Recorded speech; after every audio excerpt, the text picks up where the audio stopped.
Hello बच्चों, कैसे हैं आप। स्वागत है हमारे इस YouTube चैनल पर। अच्छे से बोर्ड की तैयारी आपकी चल रही होगी। उसी तैयारी को थोड़ा सा और हम लोग गति प्रदान करते हैं।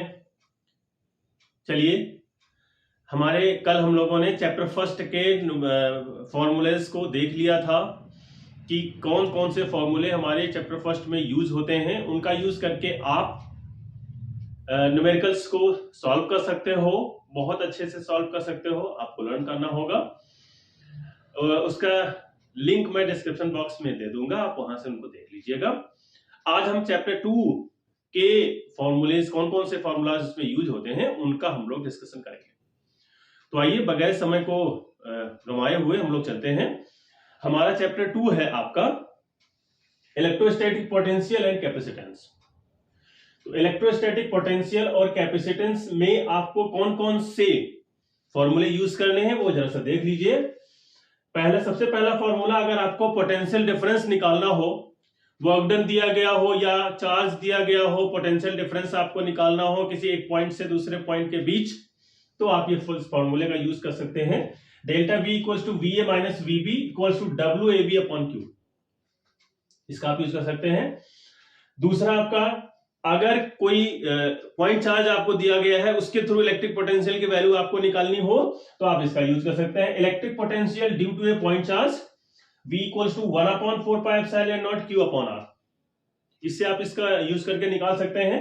अगर आपके पास कोई डायपोल दिया गया हो, डायपोल के थ्रू किसी पॉइंट पर आपको इलेक्ट्रिक पोटेंशियल की वैल्यू को फाइंड आउट करना हो, तो V equals to 1/4πε0 P cos theta upon R square, जहां पर P आपका डायपोल मोमेंट होता है। रिलेशन क्या होता है इलेक्ट्रिक फील्ड और पोटेंशियल के बीच में? रिलेशन अगर आपको निकालना हो तो E equals to minus dV upon dr, इससे आप फाइंड आउट कर सकते हैं वैल्यू डिफरेंशिएट करके। अगर V की वैल्यू दी गई है आपकी, मान लिया डायपोल का ये आपको दिया गया है, तो इसको E की वैल्यू आप माइनस d/dr करके इसकी वैल्यू निकाल सकते हैं आराम से। Potential energy of A system of 2 point charges, अगर 2 पॉइंट चार्जेस आपको दिए गए हो और पोटेंशियल एनर्जी आपको निकालना हो, Q1 Q2 दिया गया हो, पोटेंशियल एनर्जी निकालना हो आपको, तो आप इस फॉर्मूले का यूज करके पोटेंशियल एनर्जी निकाल सकते हैं। इसी को हिंदी में देख लीजिए। स्थिर वैद्युत विभव एवं धारिता इस चैप्टर का नाम है आपके। विभवांतर आपको इस फॉर्मूले से निकालना है। बिंदु आवेश के कारण वैद्युत विभव आपको इस फॉर्मूले से निकालना है। विद्युत द्विध्रुव के कारण वैद्युत विभव आपको इस फॉर्मूले के तहत निकालना है। वैद्युत क्षेत्र एवं विभव में संबंध आपको इस फॉर्मूले के तहत निकालना है। और वैद्युत स्थितिज ऊर्जा की वैल्यू आपको इस फॉर्मूले के तहत निकालना है। ये फॉर्मूले आप देख लीजिए, और फॉर्मूले कौन से यूज होते हैं वो देखते हैं अगले। तो चलिए बेटा, उसके आगे हम लोग देख लेते हैं। हमारे पास और भी फॉर्मूले हैं। कैपेसिटी, पहले इलेक्ट्रोस्टैटिक पोटेंशियल के हमारे हो गए, अब हम कैपेसिटी वाले देख लेते हैं कि कैपेसिटेंस के कितने फॉर्मूले हैं। Capacity of isolated spherical conductor, अगर आपका आइसोलेटेड स्फेरिकल कंडक्टर दिया गया हो, उसकी कैपेसिटी निकालना हो, तो C इक्वल्स टू 4πε0 R, जहां पर R आपके स्फेरिकल कंडक्टर की रेडियस हो जाएगी। दूसरा है capacitance of a parallel plate capacitor, अगर आपको पैरेलल प्लेट कैपेसिटर दिया गया हो और उसकी कैपेसिटेंस निकालनी हो, तो C equals to K A/d, उनके बीच में अगर यहां पर K आपका डाइलेक्ट्रिक कांस्टेंट होता है, अगर एयर है तो 1 हो जाएगा इसकी value. Equivalent capacitance of A circuit, अगर आपको बहुत सारे सर्किट में बहुत सारे कैपेसिटर्स लगे हुए हों और उनका इक्विवेलेंट कैपेसिटेंस निकालना हो आपको, तो दो तरीके से निकाल सकते हैं आप। एक तो पैरेलल, दूसरा सीरीज। तो इन सीरीज अगर निकालेंगे तो टोटल आपका जो होगा equivalent 1/c equals to 1/c1 plus 1/c2 plus 1/c3, और अगर पैरेलल में लगे हुए हैं वो, तो C equals to C1 plus C2 plus C3।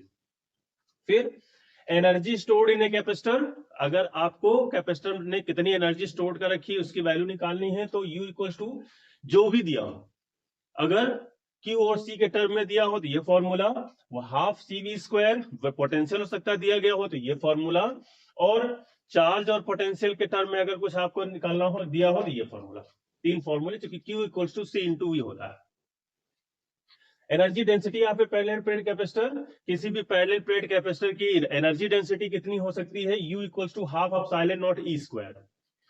Common potential अगर आपको निकालना हो शेयरिंग ऑफ चार्जेस के थ्रू तो V equals to Q1 plus Q2 upon C1 plus C2, आगे भी हो सकता है Q1 Q2 को C1 V1 plus C2 V2 भी हम लिख सकते हैं।